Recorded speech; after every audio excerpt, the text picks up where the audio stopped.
One of the biggest names in the NHL trade deadline 2018 is Rick Nash, and he's just been traded. And it's a Sunday, and we've got your live coverage right here on the Hockey Talk Show.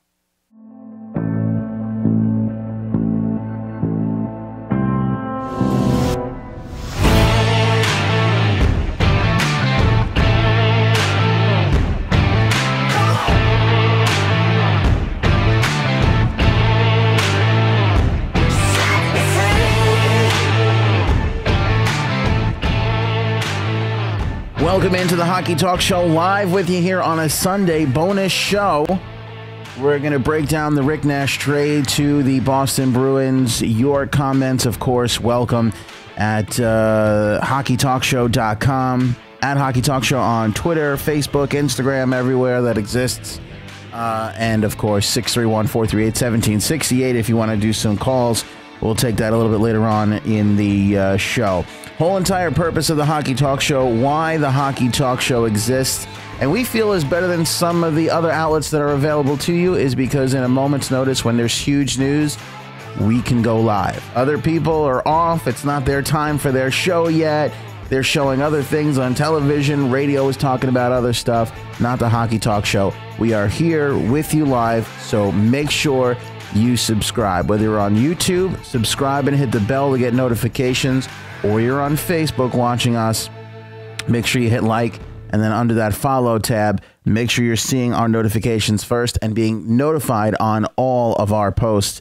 That is super, super important, so that when big news breaks like we have for you today, you can be in on the hockey conversation, getting all the information on what's going on here. Of course, what's happening on the surface and a little bit deeper, which is really important in this Rick Nash deal.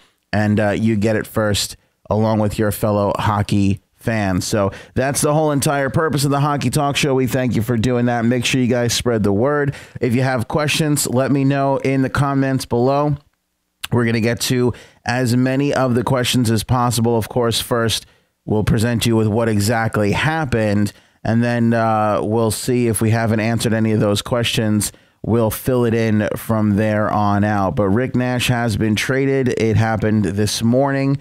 Just a little while ago. We kind of knew before it was official, and we just wanted to wait a little bit here to get all the information to analyze this deal, because there is a lot of stuff going on, and then give you a nice live show here.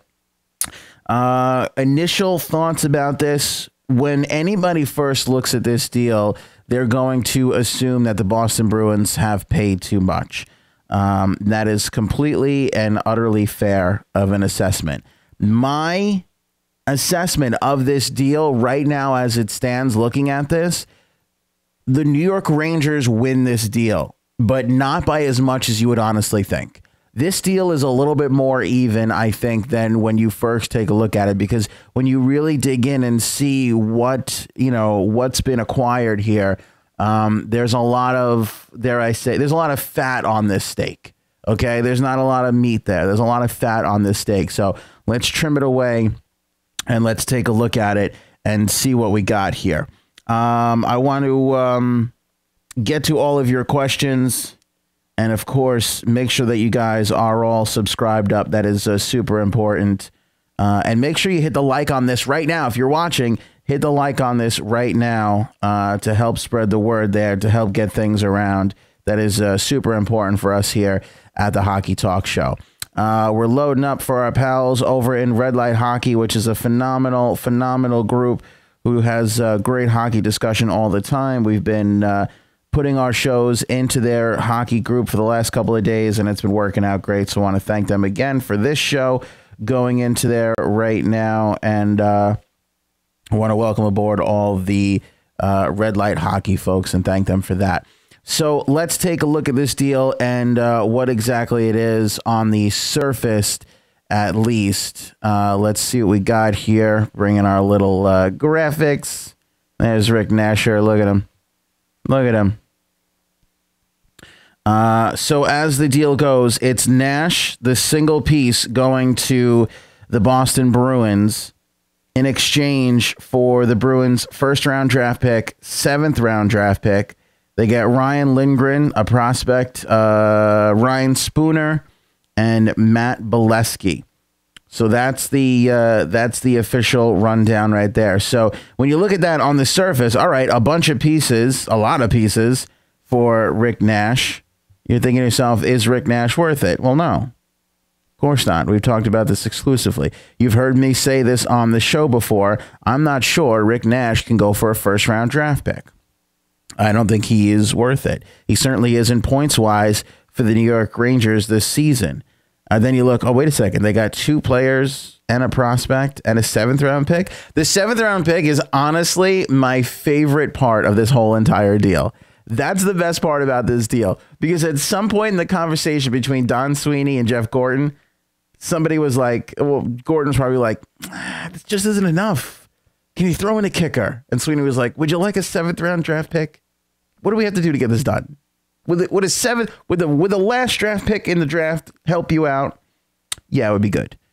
One thing though, not this. I can't give you the seventh this year. It's important to us. We'll give you the seventh next year. Okay. Like it is such a minor, but it is such a literally because I've seen these negotiations between managers. When I worked for the Islanders, it was an active time for them in the front office. But I've seen how these things go down. And to me, and I'm not privy to anything on this deal. I don't know any insights on this deal specifically. But I can just imagine in my head them going, I'm going to need you to throw in a seventh. And the retort being, well, I can't give you a seventh for this. You know, this is, the 2018 seventh is very important. It looks like a deep draft. Maybe 2019. Maybe 2019. So there's a lot of pieces here. But here's my thought on this. I think it's clear that the Rangers won, and the reason why I say that is because they're building and there's hope for the future there. The Rangers win this deal slightly. They don't win it like this. They win it like this for me because the overall hope for that franchise right now and what Gorton's been able to do is honestly tremendous, and we'll get into that a little bit later on in this show here. But they do get a first-round pick. At the end of the day, they do get a first-round pick. And for somebody on an expiring deal, that's a great day for any franchise that is on their way out. And to get a first-round pick for Nash and where he is at in his career is honestly a great job. Now, the Rangers do pay for it because even though when you look at this deal and there's only one piece going in the other direction, there's a little bit more than that. The Matt Beleskey contract, to me, I think is why the Rangers were able to get a first-round draft pick out of this. As we're seeing with the Karlsson deal, you know, Erik Karlsson was made available, and it was going to be this whole big package. And then what happened? All of a sudden, the package got discounted. And the discount was, you know what? You don't have to give us as many pieces if you take Bobby Ryan's contract. What we're seeing from general managers, especially in a position where Pierre Dorian is in, where he's not the guy who signed the guy, we're seeing these guys, these general managers trying to get out from underneath their mistakes. That's a huge part of this deal. They're trying to get out from under their mistakes. Now, it's a little bit different because Don Sweeney was actually the person who signed Matt Beleskey to that ridiculously bloated contract that everybody knew was ridiculous at the time. But he had no choice. He needed scoring. Beleskey had put up great numbers that year in Anaheim. He wasn't proven, and Sweeney made a rookie general manager mistake. He went for headlines. He gambled a little bit, and as we can see, he lost because Beleskey hasn't been able to crack the Bruins lineup. In fact, I don't even think he's been up with the Bruins. I think he's been down in Providence for the better part of this season, at least for the last few months, I think. So Don Sweeney made a mistake, and what we're seeing in the league right now is these mistakes are being they've become very costly for these general managers. Having Bobby Ryan for 7.25 for another 6 years is deadly for the rebuild and lifeblood of a franchise. So we're seeing managers trying to get out from underneath these bad deals. And if you look at this and go, well, the Rangers only gave up Rick Nash and look at all they got, it's not entirely true because the Rangers had to take on Matt Beleskey's contract. So that's a huge part of this deal, and that's a huge reason why I believe they were able to get a first-round draft pick. When you really get down and analyze this deal, when you really take a look at it, I think that you have to get a pick for Nash, and I think it's a second-round pick. Okay. Now you're in this negotiation. You're talking. Okay. Well, look, I want to get away from the Matt Beleskey contract. So let me throw in Matt Beleskey. Okay, fine. I'm going to need a little bit more than if I'm going to take on the Matt Beleskey deal. Now, as it turns out, Matt Beleskey, the Bruins wind up absorbing 50% of his contract. And of course, the Rangers are going to absorb 50% of Nash's. And we knew that was going to be the case all along. So there is that other little win for me for the Rangers where they get the Bruins to agree to take 50% of Matt Beleskey's deal back, which is important because he's got term left on his deal. Now, they're going to bury him in the minors, but they still actually have to pay him. That's not a big deal for the Rangers. It's really not that big of a deal for the Bruins, but it's less of a bigger deal for the Rangers. So the win comes, I go ahead and give the W to the Rangers here because they were able to get the Bruins to eat 50% of that deal. But when we look, let's go back for a second and build this deal together. Let's say this starts a negotiation at a 2 for Nash, and then they think, well, let's get Beleskey involved. So now it goes up to a 1 in Beleskey. Now you're the Boston Bruins. Now you're sitting there and you're looking at your lineup and you're saying to yourself, I'm going to bring in Rick Nash. Where am I going to slot this guy? I'm going to have too many forwards. So then Ryan Spooner gets involved. Spooner stats, not great. You love his speed. Is he really a second-line centerman? I don't think so. He kind of falls in and around this lineup a little bit, so he becomes a bonus. Can I throw Spooner in the deal? It'll give you guys a forward for this season. You'll get Spooner. Okay, fine. Spooner gets added. I need a prospect. It's Ryan Lindgren. He's not the greatest prospect in the world. He's not the worst prospect in the world. He is indeed the definition of a prospect. He's a young kid. He's a defenseman, I believe. He's a defenseman. He's playing in Minnesota right now. Typical prospect notes on Ryan Lindgren. Good size. Has to grow into his body. Not ready for the NHL yet. Has to mature a little bit. But the kid can move the puck up the ice. He's got some offensive abilities. Not exactly a stay-at-home. So you see where he's at with that. So they get their prospect. They get their pick. I think it gets up to the point where it's a first when you throw in Matt Beleskey. Spooner's a throw-in really because who cares? You're not going to fit him into your lineup as it is right now. And we'll bring up the Bruins lineup so you guys can take a look at it here, of course, courtesy of dailyfaceoff.com, who do just a tremendous job fixing the lineups for the National Hockey League each and every single day. They give you a little bit of a rundown. We use them exclusively here on the Hockey Talk Show, and I always like to plug those resources that we use. So good for the dailyfaceoff.com. And you can see here, Rick Nash slots in nicely, and there's your lineup now for the Boston Bruins. Where are you going to fit Spooner on this deal? I don't know. There's really no place to put him. And Ryan Spooner, although a good player and somebody who's contributed to this franchise's success this season, not exactly going to be missed all that much, right? I mean, you're not really giving too much up with Spooner. I always felt like, he was a smidge overpaid. He's got 25 points in 39 games so far this season, so a little bit of an injury history here. 9 goals, 16 assists. He's certainly a great third-line player on a team. He's gonna do just fine with the Rangers for the remainder of this season. And by the way, let me throw this caveat out to you guys. I don't know if he stays a New York Ranger for all that long. Now, I was pretty surprised to hear that Alain Vigneault is already planning on slotting him into the lineup today. The Rangers have a game. Actually, Boston has a game as well. Boston is up in Buffalo, if I'm not mistaken. So there's that part of it. But I'm surprised the Rangers are in Vancouver. No, are they in Vancouver? No, the Rangers are home against Detroit tonight. Rangers are home against Detroit tonight. They're in Vancouver on Tuesday. So Spooner's going to go. Is this a one-game showcase for the Rangers? Let's see what we have. Maybe we'll move him. Maybe we won't move him. We'll have to wait and see on that. But I wouldn't be surprised if the Rangers could go out and grab a couple of more assets for Spooner if they do it. He's an RFA at the end of this season. He's making $2.8 million. So there's still another asset that could be movable there. If a team was interested in a center or left winger, he can play both. Certainly has a lot of speed. Doesn't do all that horrible as far as goals go. And, he could be helpful to somebody looking to fill a role on a Stanley Cup playoff bound team. We'll wait and see. But the deal is more even than not, because when you look at this from the Bruins standpoint, you get out from under the Beleskey deal. You slightly improve yourself, Nash over Spooner. You give up a prospect, which, okay, that's always going to be the case. And you give up a first. Would you like it to be a first? Not really, but it's a first because you're getting out from under a bad contract. And you're getting a player who could potentially help you in your playoff run. And, slotting Nash next to Krejci and DeBrusk, you hope, as the Bruins do and Don Sweeney does, that this could be one hell of a deal. You hope that this could be one hell of a lineup for you, if that's the second line. Now, honestly, when I look at with the Bruins here, I think, Dan Heinen could have used a little bit more ice time.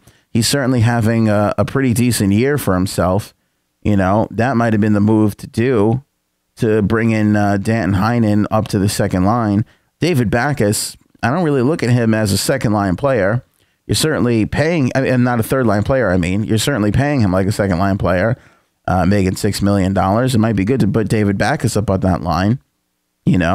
I wouldn't be surprised if Backes and Nash flip-flop at some point. Get a little confusing with Nash and Nash. I did think that the most interesting part about this deal, too, is that everybody's worried about what they're going to put on the back of their sweaters, because you can't just put Nash. You can't put R Nash. Do they get a full name? Will we see Rick Nash on the back of his jersey, or will they just ignore it and go with Nash? We'll have to wait and see. Usually they try and delineate, even though there's numbers in there, too. I'm not really all that sure. But when you look at this, too, from a Ranger standpoint, let's break this down from a Ranger standpoint right now.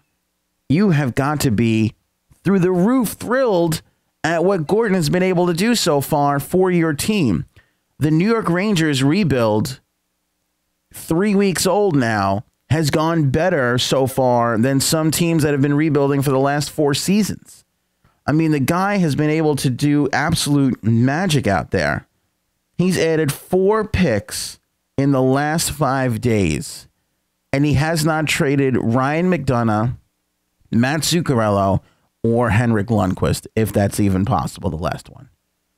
So his most valuable asset, by all argument, would be Ryan McDonough, slightly over Matt Zuccarello. He still has both of them going into the trade deadline, and he's grabbed 4 picks in the last 5 days. It's unbelievable.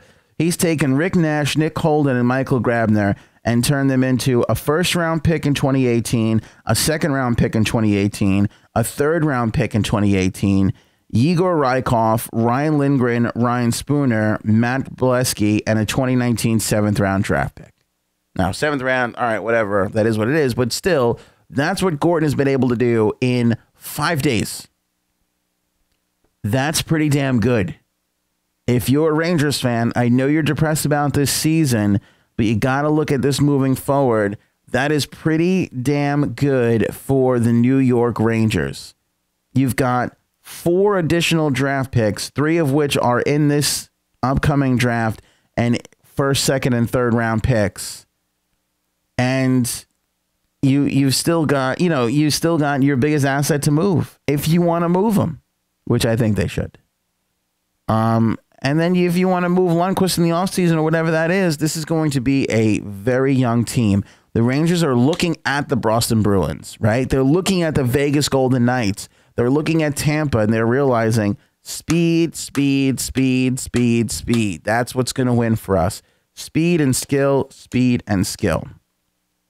Now, from the Bruins standpoint, Rick Nash is not great. He's an upgrade over Spooner, which seems to be what this is. I don't think that the Boston Bruins liked losing to the Toronto Maple Leafs 4-3 all that much last night. I do not think they enjoyed that.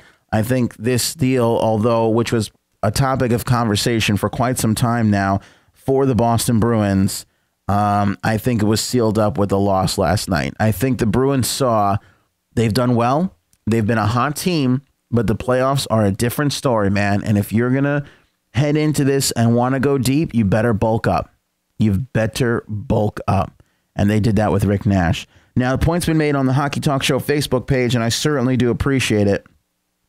that Rick Nash has not been really all that great in the playoffs. And that is certainly true. I cannot deny, his numbers in the playoffs, they stink.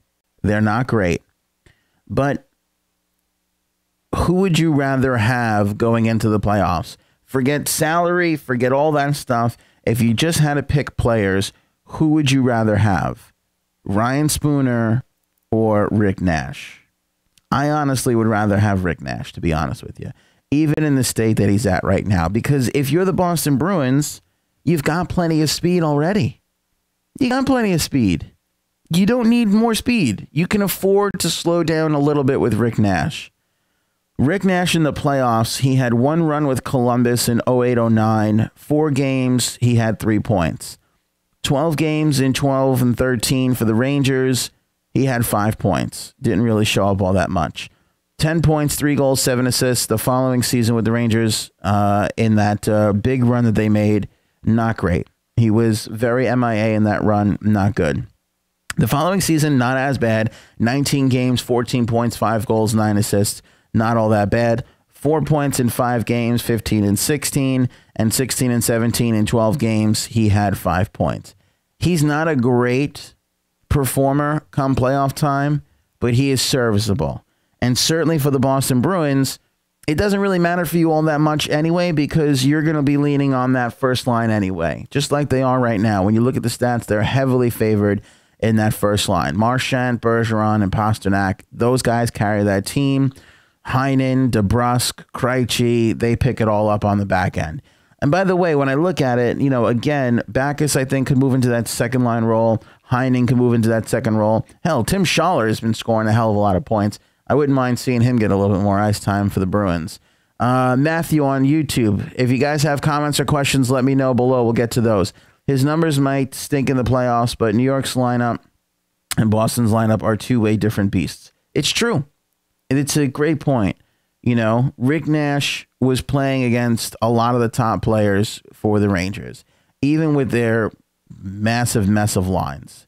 Even when it was Zuccarello and,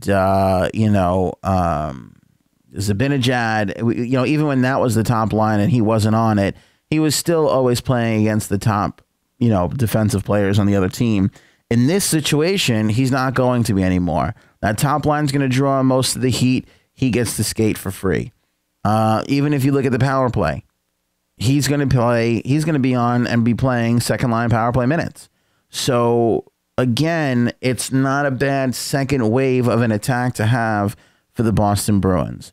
Would I like to see the Bruins give up less of a first round pick? Sure. But with the amount of buyers, and I said this on this show, no way Rick Nash is worth the first. But what happens? The market determines and the market changes. Now you have Boston in. Now you have the Predators in. Now you have Dallas inquiring about him. You have this one, you have that one. You start to get nervous. Gordon can sit back and go, well, Don, I like your deal, but, I got 3 or 4 of the teams interested. You're going to have to up your game a little bit there, pal. And what are you going to do? What are you going to do if you feel and your scouts and your assistant manager feels like this is the guy, then this is the guy.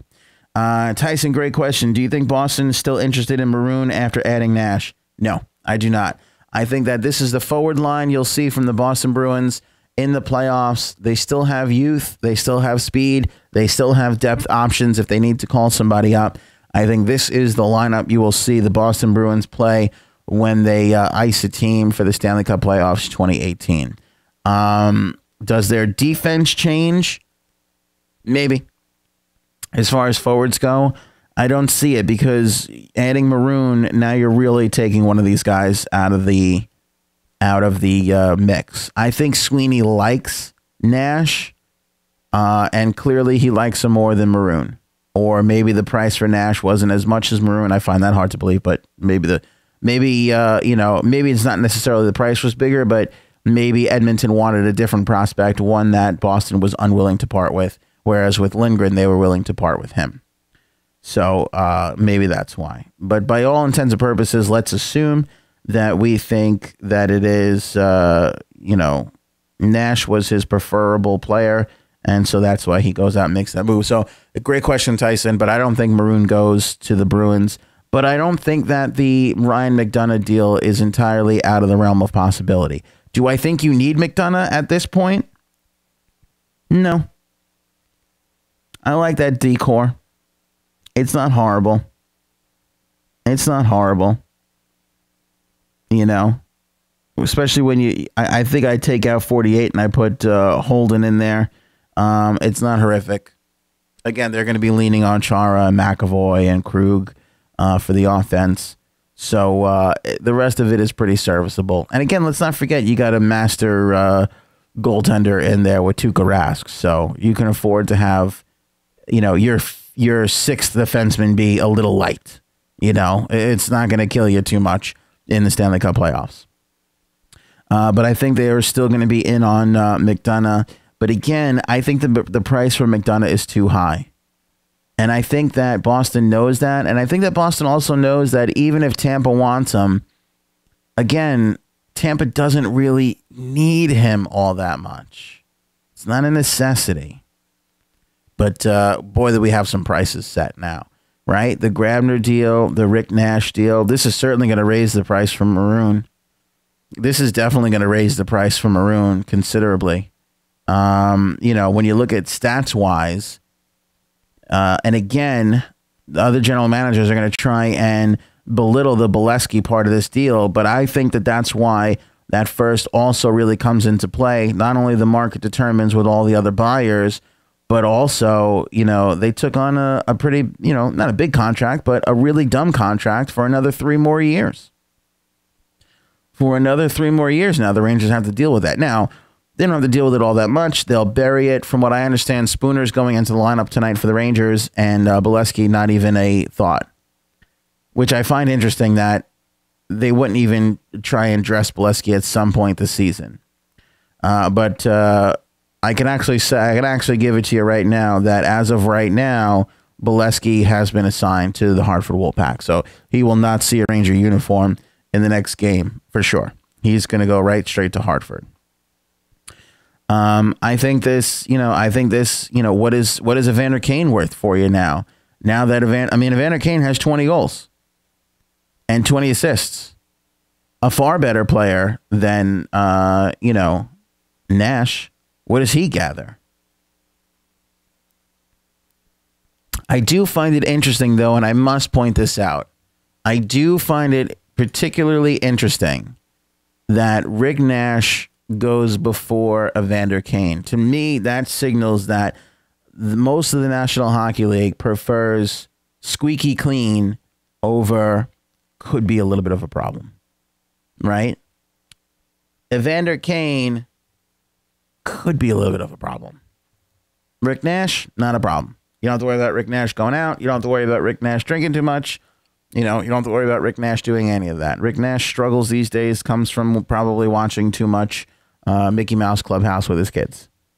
You have to worry about Rick Nash walking into the locker room humming the Mickey Mouse Clubhouse theme. You don't have to worry about that with Evander Kane. But you got to worry about Evander Kane taking, Instagram selfies with stacks of cash.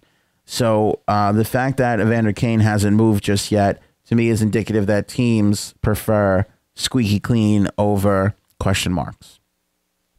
But Mark Letestu, I'm looking at my list of players that are available. Thomas Plekanec is going to go for something significant now, where, as 2 weeks ago, he would have went for a stack of pucks, which is really what he deserves to go for. 6 goals, just 24 assists. I don't think that Thomas Plekanec helps anybody, but when you look at numbers, he's not all that far away, points totals, from Nash. Thomas Vanek will go. And so on and so forth. Maybe Pacioretty, we'll see. But I definitely think this sets a price for the trade deadline and, is a pretty significant deal. Again, just to wrap it up, and if you have any more questions, let me know in the comments. It's a first because of the amount of teams involved, and you're taking on the Beleskey deal. The Rangers win this deal, but not in a runaway like you're probably going to see most of the Rangers or Bruins fans reacting, which is totally fair. They're reacting and they're angry and they didn't get this and they didn't get that. And everybody wants the moon, and I get it. But this is a pretty damn even trade when you break it down. The Rangers slightly come out ahead, you know, and that is a statement that is entirely up for revision, because let's say the Bruins go all the way to the finals and Rick Nash chips in his fair amount, then everybody's going to say, well, that was well worth it. To hell with the first round pick. You know, it's all based upon what Rick Nash does. History tells us it's not going to be great, but it could be. You know, it could be. Maybe the chemistry between Nash and Krejci and DeBrusk is the thing he needs. Maybe, you know, him at his age saying, this is my last chance at the championship. Maybe that's finally the motivation that it clicks. Who knows what can happen? But that's part of the excitement of the National Hockey League and the trade deadline. All right, if any other news breaks, we'll be here with you, of course. And, you know, we do 5 live shows a week, and we're always covering hockey. We're not going to break news to you guys. That's going to come from the insiders of the NHL. They're the best at doing that. We acknowledge it.